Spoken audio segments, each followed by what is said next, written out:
ஆயிஷா ரலியல்லாஹு அன்ஹா சொல்கிறார்கள், நான் உணவை சாப்பிடுவேன், அந்த உணவில் சில பகுதியை கடிப்பேன். அல்லாஹ்வுடைய தூதர் உடனே அதை வாங்கிக் கொண்டு நான் கடித்த இடத்திலேயே அல்லாஹ்வுடைய தூதர் கடிப்பார். சுப்ஹானல்லாஹி ரப்பில் ஆலமீன். இப்படிப்பட்ட அன்பு பரிமாறப்படுகிறது பாருங்கள். அந்த வார்த்தை, அந்த அன்பை சொல்வதற்கு எனக்கு வார்த்தை தெரியவில்லை தமிழில். இங்கிலீஷில் சொல்ல வேண்டும் என்றால் ரொமான்ஸ் சொல்லலாம். இஸ்லாம் அதற்கு தூரமானது இல்லையே, கணவனுடைய வாழ்க்கையில் அது சேர்ந்ததுதானே. இப்படிப்பட்ட ஒரு முன் உதாரணம் பாருங்கள். அல்லாஹ்வுடைய தூதர் நான் எந்த இடத்தில் வாய் வைத்து கடித்தேனோ அதே இடத்திலே அல்லாஹ்வுடைய தூதர் ஸல்லல்லாஹு அலைஹி வஸல்லம் அதை வாங்கி கடிப்பார்கள் என்று அல்லாஹ்வுடைய தூதர் ஸல்லல்லாஹு அலைஹி வஸல்லம் உடைய மனைவி சொல்கிறார்கள். உணவு பரிமாறப்படும், அன்பு பரிமாறப்படும், அதோடு பாசம் பரிமாறப்படும், அதோடு தங்களுடைய காதலும் பரிமாறப்படும். இவர்களுடைய வாழ்க்கை ஒவ்வொரு நாளும் திருமண நாள் தான்.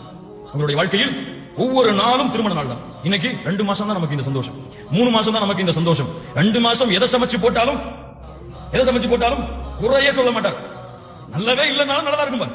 ஒரு 4-5 வருஷம் அல்லது 5 வருஷம் சமைச்சு கழிஞ்சு போச்சுன்னா ஏதாவது சாப்பாடு வச்சு குறைன்னு சொன்னா என்ன நடக்கும்? அங்க என்ன ஆகும்? சாப்பாட்டுல உப்புல நடக்கிற சண்டை என்ன? ரசத்துல புளி அதிகமா போடலாம் சொன்னா சண்டை என்ன? இன்னைக்கு முஸ்லிம் சமூகத்தின் மத்தியில் அதுக்காக தலா